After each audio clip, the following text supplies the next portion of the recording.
तो जय श्री राम मेरे भाइयों भाईजानों और ब्रदर्स। तो लोंडो यार कैसे हो?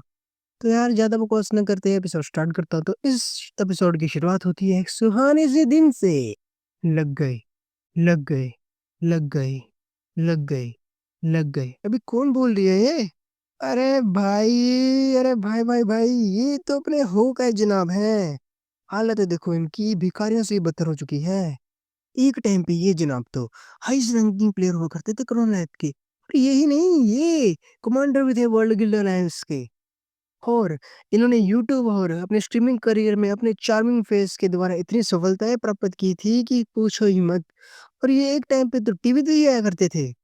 पर जो शोनो शौकत इनकी क्रोन लाइफ में थी ना, वो भाई उसके तो क्या ही कहने, माशाल्लाह अलग ही रोला था इनका। आप सबने ये कहावत तो सुनी ही होगी, हर कुत्ते का दिन आता है। हाँ, इस कुत्ते का भी दिन आया, पर बर्बाद होने का। वो दिन जिसको लोग डूम्सडे के नाम से जानते हैं। उस दिन द वर्ल्ड गिल्ड अलायंस की तो अम्मा बहन ही एक हो गई। और इनके सुप्रीम कमांडर होने की वजह से ये भी जिम्मेदारियां और दोष थे, सारे इनके ऊपर आ गए। जिसके कारण इसकी सारी की सारी इज्जत मिट्टी में मिल गई। तो देखिए देखिए देखिए, ये फकीर चंद मिठल जी कुछ बोलना चाहते हैं। मैं हूँ होकाय हो, मैं एक टाइम पे वर्ल्ड गिल अलायंस का सुप्रीम कमांडर हुआ करता था। वो सब के सब मेरे पैरों के नीचे हुआ करते थे। बे इसकी तो सेंट्रल प्लाजा में एक मुश्त है। मेरे ख्याल से तो विलेज सेफ जोन था ना। तो उस दिन होकाय गवाह बना, गवाह इस चीज का कि अनगिनत मात्रा में प्लेयर्स के करेक्टर डिलीट हुए जा रहे थे। और बस यही बच गया सुत्री का। अभी तक दीवार के पीछे छुप कर सब कुछ देख रहा है और बोलता, व्हाट द हेल, रुको क्या? उन सब के कैरेक्टर्स डिलीट हो रहे हैं। ये कैसा बहन का भाई अपडेट है? वो छुपा तो बहुत बढ़िया था, पर अपनी मधुपरी की नजर उस पर पड़ जाती है। हे माँ, माता जी, अब क्या होगा? देखने के लिए बने रहिए। ओह माय, ये बिल्कुल जबरदस्त था। तुमने पूरे विलेज एक बार में निपटा गए। फ्रंट विलेज जो एक टाइम पे काफी खूबसूरत हुआ करता था, आज वो एक खंडर से कम नहीं लग रहा। मुझे मुझे अभी और चाहिए। बताओ, बताओ कहाँ है मेरा अगला शिकार? हाँ, अच्छा सवाल है। अगला शिकार? ओह हाँ, याद आया। वो जो इस बारी वाला है, पर वो एक ही है। पर मैं तुम्हें गारंटी दे सकती हूँ कि जो इस बारी वाला होगा वो पिछले सभी से सबसे डिलीशियस होगा। और उनको ये सब बातें कर कर उड़ते जाते देख, ये दीवार के पीछे से सब कुछ देख रहा था। है, लगता है इसकी ये सब देखने से भट गई। चलो आगे चलते हैं। हाँ, तो सीन वहीं पर आ गया जहां से पिछला एपिसोड खत्म हुआ था। अब आगे, ये कौन है? ये देखने से कोई यूजर तो नहीं लगता। कब से इस जैसे मोस्टर स्टार्टिंग हिल्स में रहने लग पड़े? ओह, खुशी हुई तुमसे मिलकर। तुम पक्का कैप्टन लव होगी। रुको, क्या? क्या तुम डॉलर को जानती हो? क्योंकि वही मुझे इस नाम से बुलाता है। ओह, तो ये मोस्टर नहीं है। यार, मैंने तुझे अभी लगभग मार ही दिया था। तूने क्यों अपने कैरेक्टर को इतना डरावना बना रखा है? मुझे तुम और वो काफी नजदीक लगते हो। मेरा मतलब तुम और वो चड्डी वाला आदमी। हाँ, मेरे ख्याल से। मैं सच बोलूंगी, मैं बस उस पे एहसान कर रही हूँ उसके साथ घूम के। मैं तो उसके साथ खेलना ही नहीं चाहती। तो वो मुझे बार बार परेशान करने से हटता ही नहीं। हाँ, तो मैं ठीक ही थी। तुम सच में बहुत ज्यादा अनोइंग हो। क्या?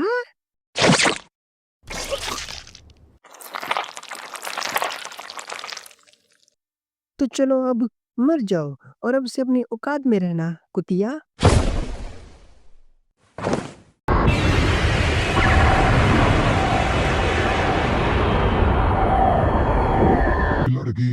ये लड़की सच में बहुत लाजवाब थी। हाँ, होंगे भी क्यों ना, ये फ्रेगमेंट ऑफ गॉड जो ठहरी। Fragment of God? अब ये क्या है?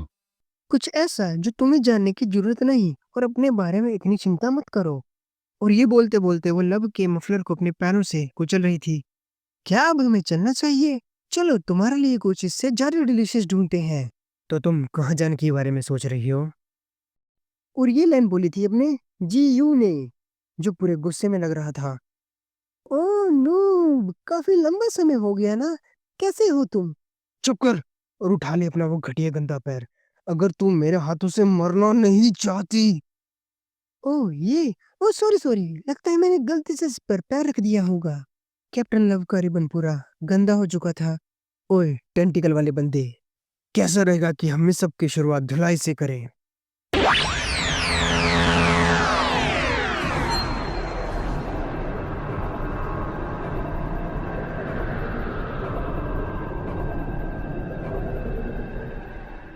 ए लड़की, मैं बस तुझ पर एक बारी नरमी बरसाऊंगा तो निकल जा इधर से, तू घटिया गंतर की कॉकरोच। ओह माय, तुम क्या है मेरी जैसी परी को एक घटिया कॉकरोच कह सकते हो? और ऐसा मत सोचो कि तुम्हें मौका मिल जाएगा, और तुम तो जानते ही हो कि तुम मुझे मार नहीं सकते। और कैसा रहेगा कि हम तब बात करें जब तुम अपने दुश्मन को हरा लो। वो है मेरा बेटा।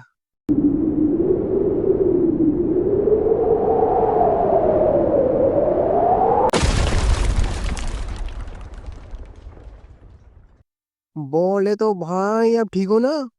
ओह, इसने मुझे चुका दिया। अरे यार, ये चल क्या रहा है? ये कैसे अभी तक जिंदा है मेरे उस अटैक के बाद? अरे भाई ये सब छोड़ो, पहले बताओ आप ठीक हो ना? अरे हाँ रुस, हाँ मैं ठीक हूँ। मुझे डरने की कोई भी जरूरत नहीं। मुझे जरूरत है तो बस तेरे वो चुन्नू मुन्नू टैक्स को डोज करने की।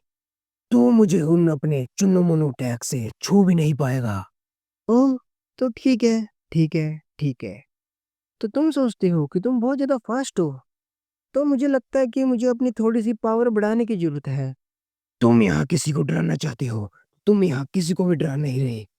तुम ये कह रहे हो कि तुमने अभी तक अपनी पूरी पोटेंशियल का इस्तेमाल ही नहीं किया? क्या मेरा पूरा पोटेंशियल? अरे मुन्ना, मैंने अभी तक जितने भी अपने अटैक किए ना, वो सब मेरे नॉर्मल अटैक्स थे। और ये बोलते ही उसके पेट पे एक लाइट चमकने लगती है, जो थी मास्टर नर्विस की skill the sword of soul, जो एक्टिवेट हो चुकी थी। और वही थी जो उसकी छाती पे चमक रही थी।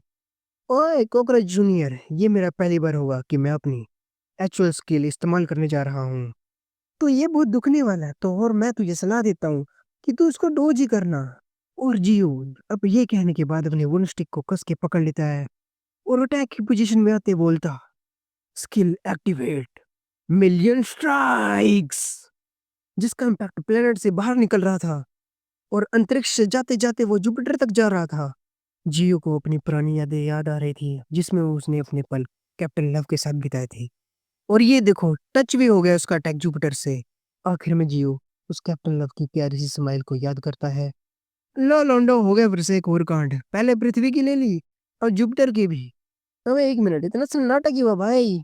ओ, लगता है तूफान के आने से पहले ही शांति है। लो आ गया तूफान, मतलब फटना शुरू।